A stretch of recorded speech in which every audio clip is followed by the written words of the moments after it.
Good afternoon. Good afternoon.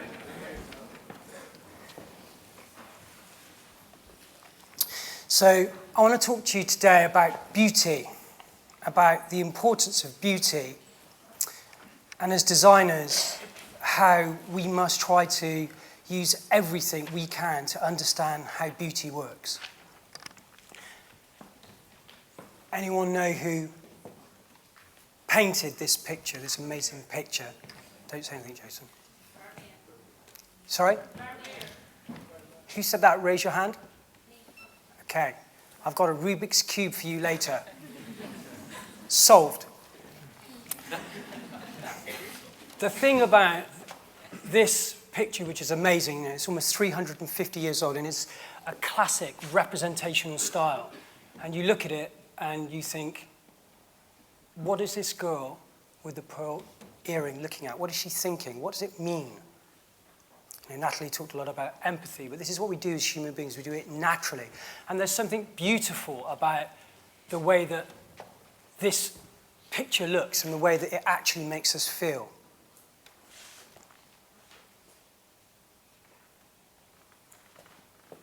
Venus de Milo, a 2,100-year-old piece of sculpture, in exquisite detail. I love the David Lynch definition of it in Twin Peaks better, the babe with no arms. But it is, this is how they found it. They didn't find it with the plinth and the arms, but they found it like this. But you can see the detail of it. So to think that 2,100 years ago, a human being made this. This is what we were doing 2,000 years ago. Pretty cool, isn't it? David, in the Uffizi, Florence. Arguably, many would say, the greatest example of sculpture in the world. Who's seen this? How did it make you feel? Did it make you feel good? Did it make you feel inspired?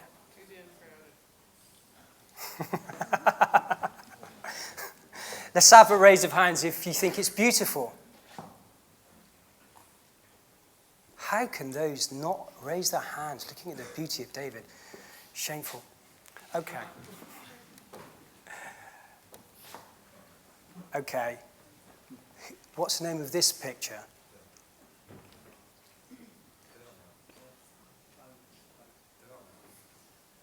Okay. No Rubik's Cubes.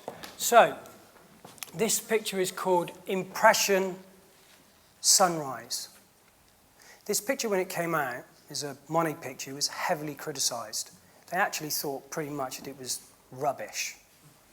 Okay? And it's incredible they thought it was rubbish because it's called Impressionist Sunrise. The name in the title defines the art movement, let alone how good this picture is. This picture defines the movement itself. And this picture is amazing for many reasons, and it starts to make us think about what this artist may have actually known about how the brain works. Because he must have known something interesting. So, the sun is always the brightest thing in the sky. There could be nothing brighter than the sun, unless another star goes off and there's a supernova, so is the sun. Okay? And see how it shimmers. You think, what does that mean? But if we look at it in black and white, what we realize is that Monet must have understood in detail this idea of isoilluminance. Because when we look at the sun now, it's completely faded into the background, right? Well, from a representational perspective, that's not accurate. Yet when you look at the sun in the color version, it's beautiful and vibrant. And now, in terms of neurobiological investigation, we're starting to understand how some of these things work. Obviously, Monet worked it out over 120-odd years ago. So neuroaesthetics, science meets art. Let's have a show of hands. Who thinks that beauty is in the eye of the beholder?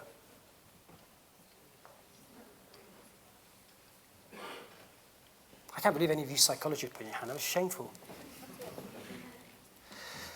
Well, it kind of turns out that this idea that has been coming through in philosophy for a couple of thousand years from Plato, with aesthetics being a branch of philosophy, that it's subjective, is actually probably not right. And a bunch of folk called the British empiricists kind of challenged this idea. And they started to question whether beauty was actually in the eye, or whether it was actually not in the eye. Neuroaesthetics is a new scientific discipline whose objective it is to identify and understand the neural processes involved in human art behavior. Those processes that underlie both the construction and experience of art. Construction and experience of art. This is important because as designers we are constructing things. We are constructing things that actually people interact with and experience.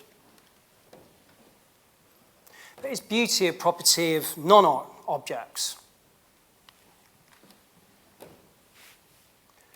The Guggenheim in Bilbao. Absolutely, in my opinion, uber piece of architecture. I love architecture like this.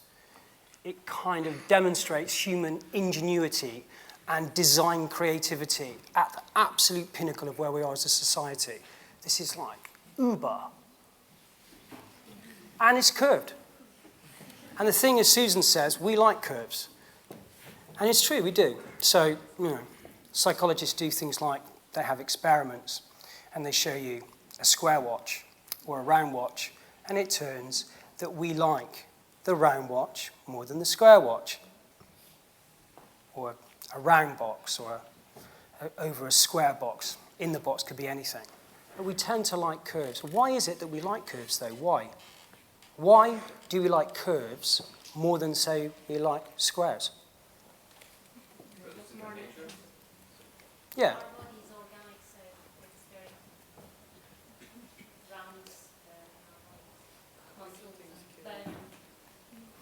Well, let's explore it a little bit more. Here's another architect that I actually tend to like as well, just because her architecture is crazy, but it's really cool as well. And I debated whether I wanted to show you the inside or the outside of this, because the inside is amazing. This is the Hong Kong Polytechnic, okay, of art and design. This is their building. It's pretty cool, isn't it? I want to go there just to say I've been in that building. It's really, really cool. Anyone know who the architect is? I haven't got enough Rubik's Cubes to give away, but you can get a hug later. This is a metro station in Copenhagen. I love this design. It's the symmetry of it. Someone has thought about this. They've actually crafted and designed this space. So this space is beautiful. I mean, let's have a show of hands. Who thinks that this is a beautiful space? Most of us think it's a beautiful space. That's good. Mount Fuji. And what's good about this and why I picked this photo is that here we have an example of symmetry, because the mountain is reflected in Lake Yahama. This is something that we must have seen for a very long time as human beings, the reflection of things.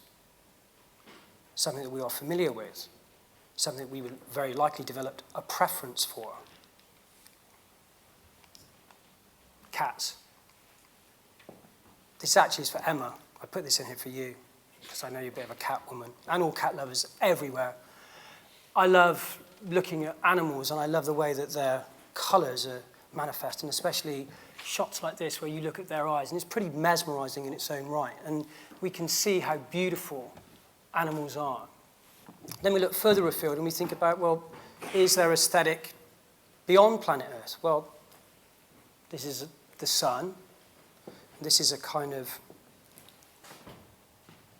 great image showing ionized iron atoms being burned up in the solar corona. And it's just, the beautiful incandescence of it. It's just absolutely amazing. Without this, we wouldn't even be here. Then we have this picture of the Earth at equinox time. So it's quite rare because you only see this twice a year where the whole hemisphere is bathed in light. And it would have been amazing if people that were making maps could have had access to this sort of stuff in the beginning. They'd have realized pretty clearly that California is not a separate part of North America. Orion's Nebula, with Orion's Belt, 3 stars in the corner. And we look at these kind of images and we try to make sense of them. We try to make sense of what they mean, how the colors work, the combination of things. We look at them and, there's an awe to them, there's a beauty to them. We try to understand them. The Orion Nebula is pretty important for star creation, but it also happens to be the part within the Milky Way galaxy that we are part of. So this is our neighborhood. Pretty beautiful, isn't it? SMEG. Products. Even products have curves. I love this fridge. I love SMEG fridges. I'm trying to get my wife to buy one, but she's just denying me. And here's another company that has, based a lot of what they've done on aesthetics, which is pretty good considering they're the richest, most profitable company in the world right now. So we can definitely say that aesthetics is pretty good at consumerism. It touches us, makes us think about things. Websites. Responsive web design is an aesthetic, just as flat design is an aesthetic.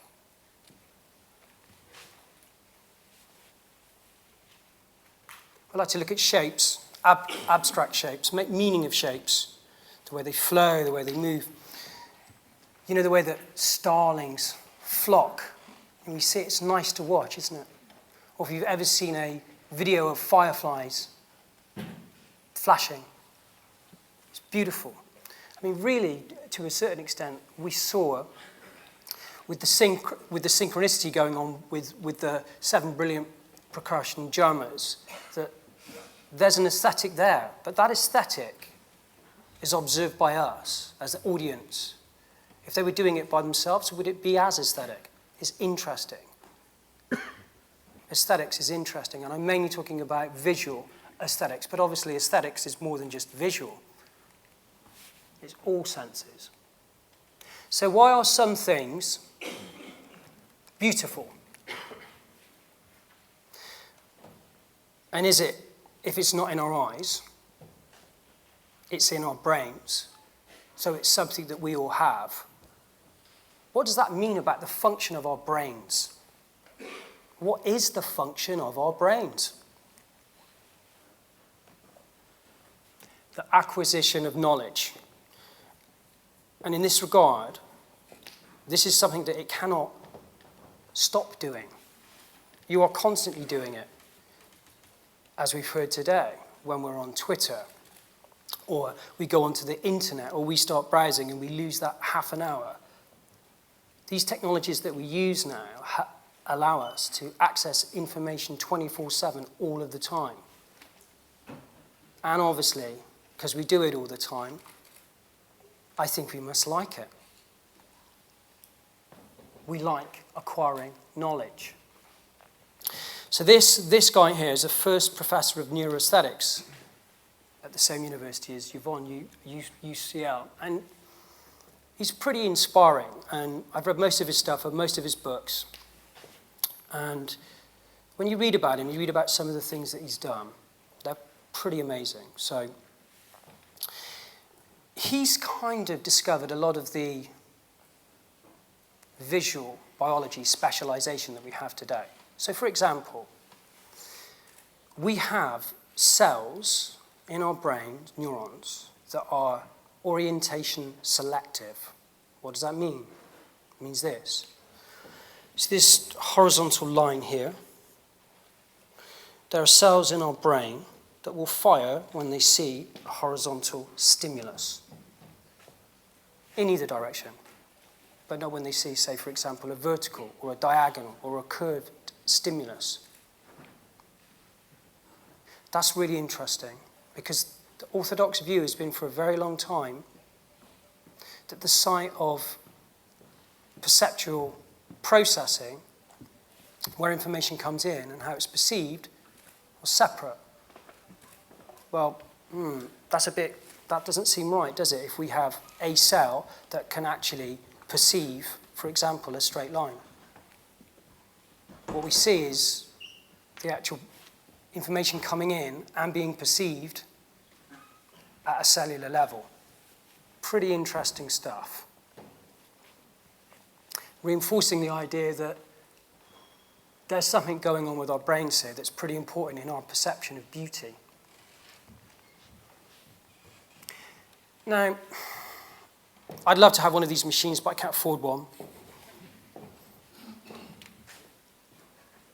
MRI scanner. And typically we get these sorts of outputs, the kind of brain outputs. What I like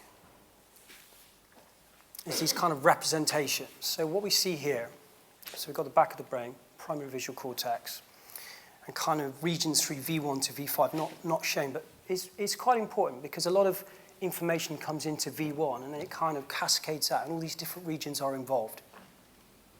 And kind of people like Zicki, what they're kind of working out is that things like color, for example, we perceive them faster than we perceive motion.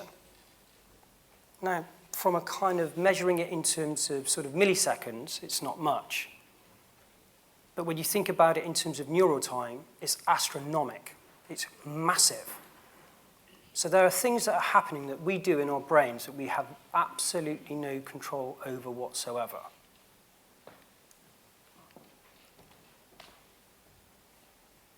What's really interesting about the brain in particular is that we have two types of cell. Star cells, or stellate cells, or pyramid cells, pyramidal cells. And these pretty much are the kind of cells that run through the brain. I'm not a neuroanatomist, okay? And the conversation goes like this, yeah, but we have bigger ones or smaller ones, yeah, but the two same types, yes, we do, but you can have clusters of them, or you can have less or more. Two types. That's really what we're talking about. Two types of cell. And what's fascinating is that these two types of cell are represented in these 6 layers. And this is pretty much a uniform pattern. And the way it works in these 6 layers, you have pyramid, pyramid, pyramid, star, pyramid, pyramid, apart from in the visual cortex where you just have all pyramid. And the thing about it is that this pattern, this folding on our cortex is so uniform that unless you are an expert in neuroanatomy, it's difficult to be able to tell what bit does what bit because it just looks the same. Now, what do I mean by that? Well, I mean, if we got a copy of, we got our eye, and we went straight through the middle of it, it would look very different as we move through it. That's not what it's like with the kind of cortex. It's very uniform. And that's amazing that these two cells and this uniform structure produces such vastly different specializations in terms of sensation from two cells.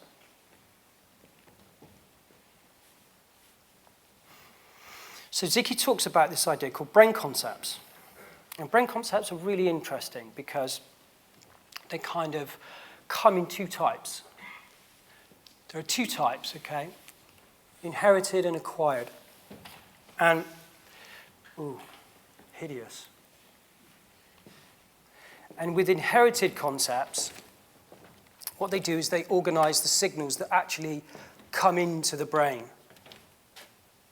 And how things work. This thing is saying it's got no power. That's ridiculous. No, it's just, I haven't plugged it in properly because I'm a man.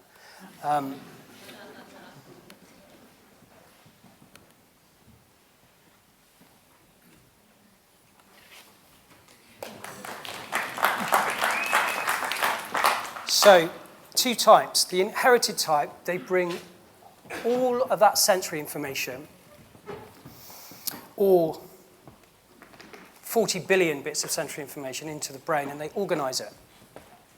Everything you can think of. And we have these brain concepts for everything. And then you have acquired concepts, and these are kind of learnt over our life. These are the things that kind of change and shift. You could think of them like fashion. And as I said, colour is a brain concept that is inherited. So, what does that mean? Let's translate that. We can debate the semantics of, say, a shade of red. But one thing you cannot debate is when you see red, as for normal vision folk, you see red. That's it. You can't make red in your head become green. You can say it's green, but it won't change. You have no control over this. So colour is really, really, really powerful. And understanding how it works, the psychology of it, and understanding some of the people that truly, try to use it in the right way. So people like Itten and Albers, both pretty uber designers, artists at the Bauhaus School, their stuff is still very relevant today. And then you have these acquired concepts, things that shape, that change, like our attitudes. But essentially, Zeki's saying these two things work together to shape our appreciation of aesthetic.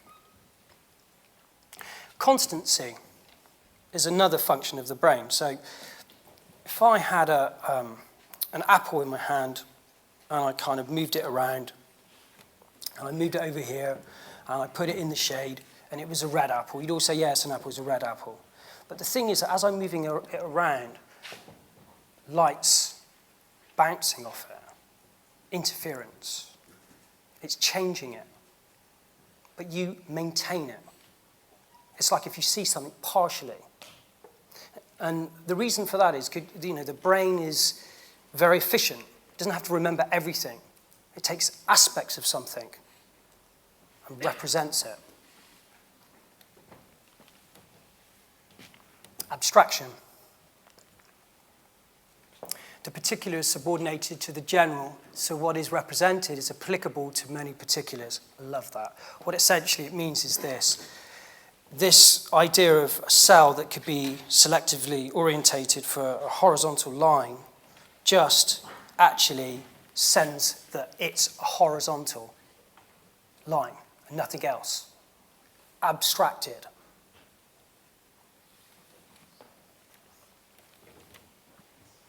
Ambiguity. So Zeki defines it in a different way to the way it's defined in the dictionary. A neurobiologically based definition of ambiguity is the opposite. Each one of which is sovereign when it occupies the conscious stage. It's an intriguing comment, isn't it? Let's see what that means. Necker cube. If you look at it, you'll see that it changes, yeah? Everyone see it changing? Yeah? Raise your hand if you've seen it change. Okay. If I put the words front, say, let's actually use a light flasher, because otherwise it could become far too abstract. If I put the words front there, right there, so we're talking about we can use words to control, to influence and all that stuff, yeah? I put the word front there, you'd see it move to the back. Even if I put it big, front, this is the flashing light, you would not be able to not, you would see it move. It would move. It's not moving. It is a unvarying stimulus. But you interpret it in different ways. And this is what our brain does. It has the ability to interpret things in different ways, and it does this very, very quickly. And as designers, we can use this type of knowledge to our advantage.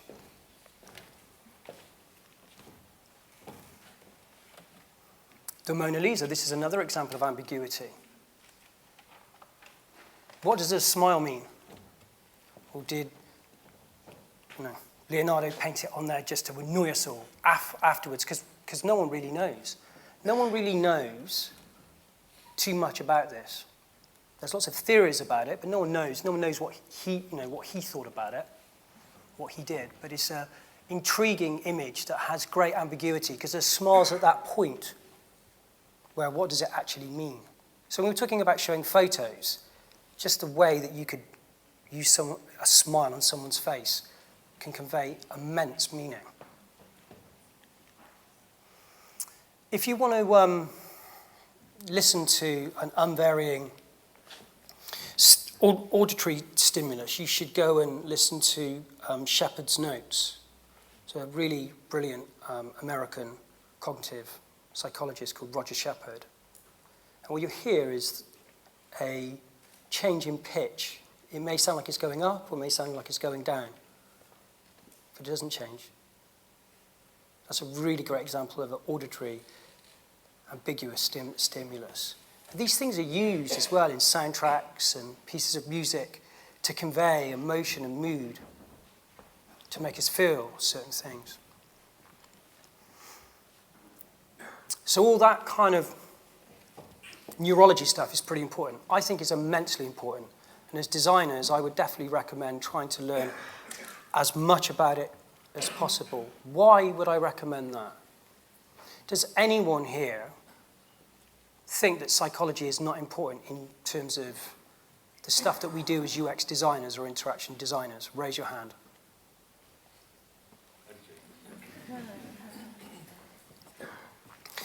Apart from Danny, we all agree on this. Well, what drives behavior? What drives psychology? Neurology plays a big part.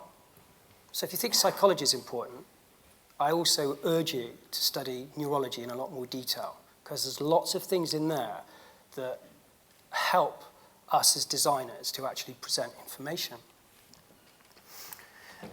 I want one of these if I can't have an MRI scanner. This is one of the best bits about Iron Man 3. All the user interface stuff, that's the only reason why I watch it, and Tony Stark, because he's so cool. But the rest of the film is like, well, whatever. But this bit, when Aldrich just says, hey, check my brain out to Pepper Potts, and he goes in and he explores his brain. This isn't science fiction. There are people actually trying to do this right now, actually doing these sorts of things, trying to actually represent our brains in a certain way to understand how they work, to better understand our neurobiology. And to a certain extent, this is why the studying of art and non-art objects is important in trying to understand how our brain works. It's not enough to put us in an MRI scanner and say, how do our brains work? The things that we make are part of our brain. They come from our brain concepts. So, pleasure and patterns.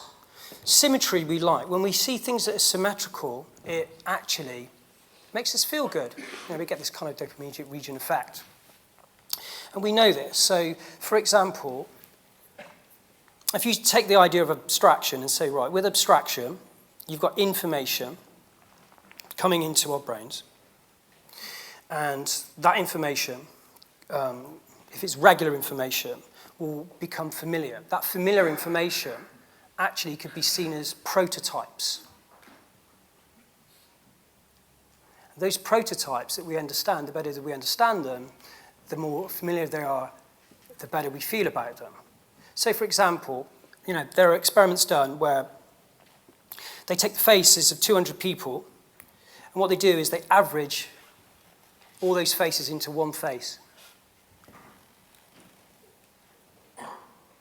And what they find is that when they rate those faces for facial attractiveness, the averaged face, the prototypical face, is rated as more attractive. Not the distinctive face, the average face. Because, we've got to make our designs as distinctive as possible, haven't we? We've got to make it stand out. Not necessarily.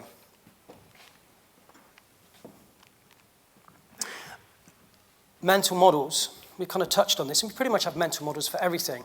And I've been a big fan of mental models since I read Philip Johnson Laird's book. That is kind of pretty much the kind of seminal work, or was the original work. And it's a pretty amazing book now. I've kind of reread bits of it as an older man, and it's still pretty brilliant. I mean, it's brilliant stuff. So I now actually think that it is our brain concepts, the way that we actually organize these signals, that actually are the foundation for our mental models. Obviously, I can't, I'm not a research scientist like Yvonne or MC, but if I were, this is a kind of thing I'd want to sort of study. So it's like a hunch / hypotheses. And we have mental models for everything. And I think everything. So, think of a book and you see a book on an iPad. Susan touched on this type of stuff. We have mental models for everything we can imagine. So you're all sat in here now in these chairs. You know how it works. All those people that have not been to an opera, raise your hand. Okay. So all those people that haven't been to an opera, you have a mental model what it's like to come into an auditorium. So you've been to a play, you've been to a lecture, you've been in a situation like this before. You take that mental model, and that is what you use to actually guide you if you were going to go to an opera and sit down. It may not be the right thing to do. There may be a bit of anxiety about what you do, what you don't do, etc., the first time. But essentially, you have a model of how it works. You see other people doing it, it's familiar, you copy that.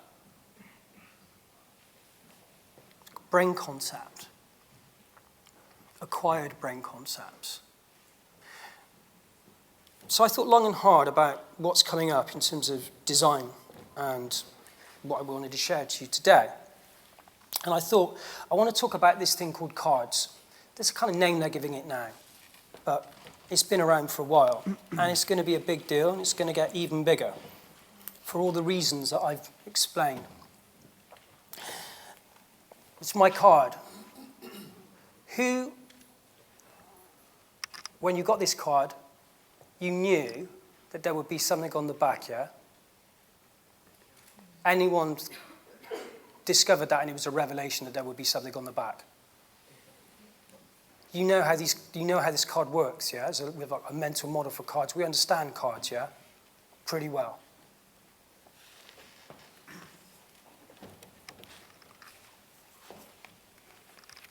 So here's some cards that I've cut. Twitter. I'm addicted to this thing, so my wife tells me. And we've got an iPad version on the right and an iPhone version on the left. Pretty much taken at the same time. But what I want to kind of show you is if you look at them really closely, what you can see is the way that the design is compartmentalized.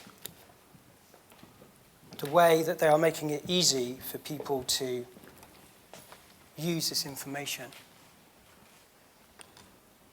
Card.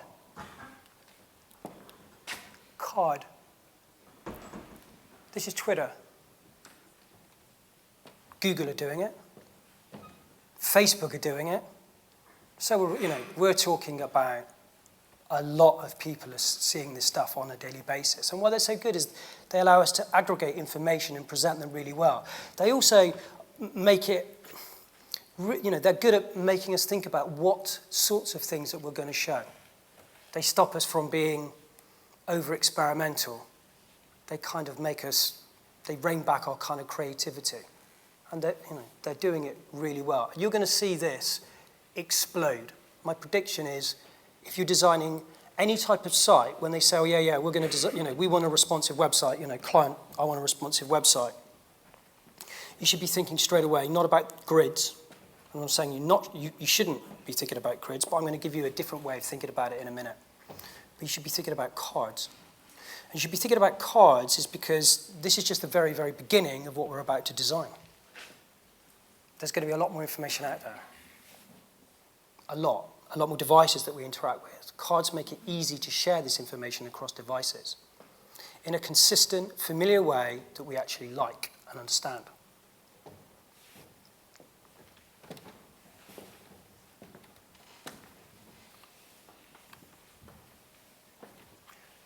Really great book. 101 Things I Learned at Architect School. I learn all my design theory from reading architecture books. Brilliant. They make me think in a different way. And I do that because my wife's a designer, so if I read anything on design, she always says, yeah, but that's not how you understand it, so I read architecture books. It's my way of getting back at her. So we have here simplicity. This is quite familiar, isn't it? People do wireframes like this. I've been in places and they said, hey, this is a wireframe. I'm like, it's 3 rectangles on a piece of paper, dude, but okay, whatever. And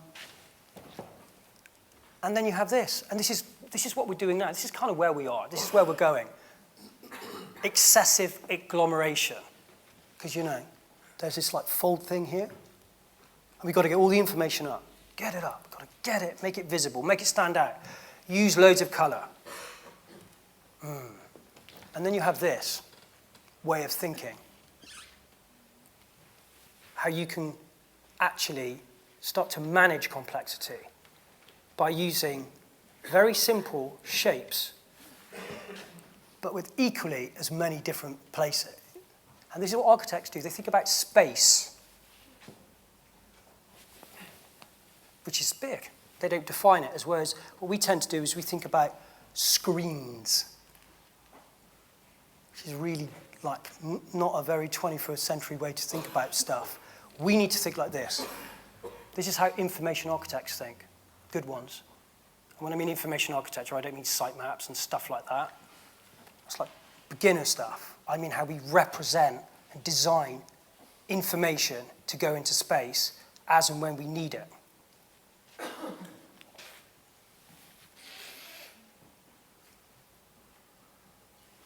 Love this film. It was one of the... I love it because look at these interfaces.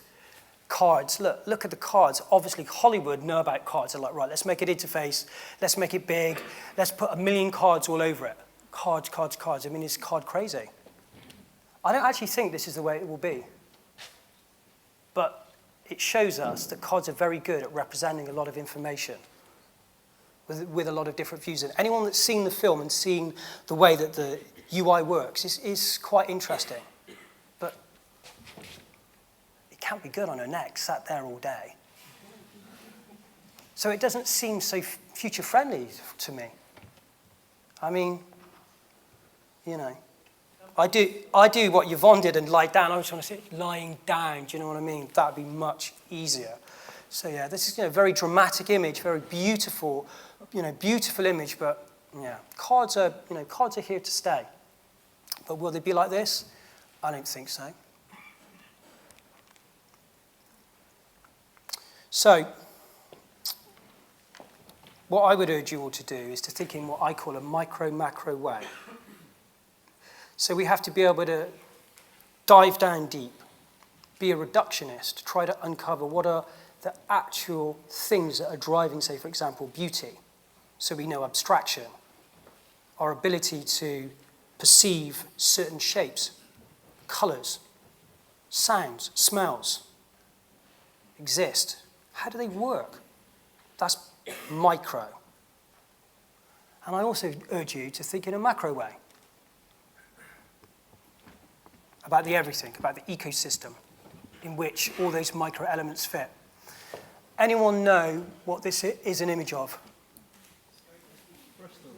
Who said that? You won yourself a Rubik's Cube.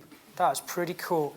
My home city, which I love, and I love this place as well, Queen Square. I love it because Brunel lived on this square, and if you know me, I love Brunel, the man that engineered the world. It's awesome. He's not from Bristol, but he's our kind of adopted father.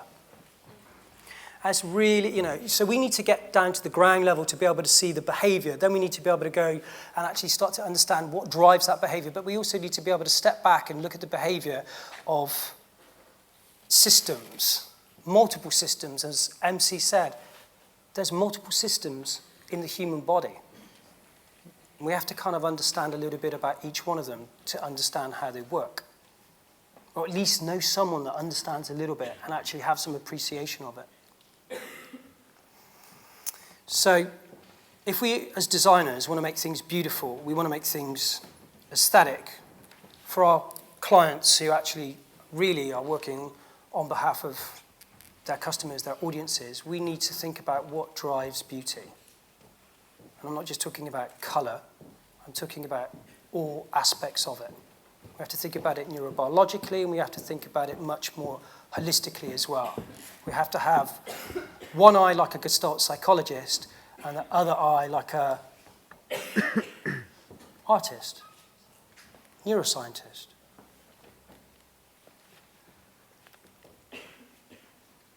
Everything is beauty, but not everyone sees it. Let's make sure we do. Thank you.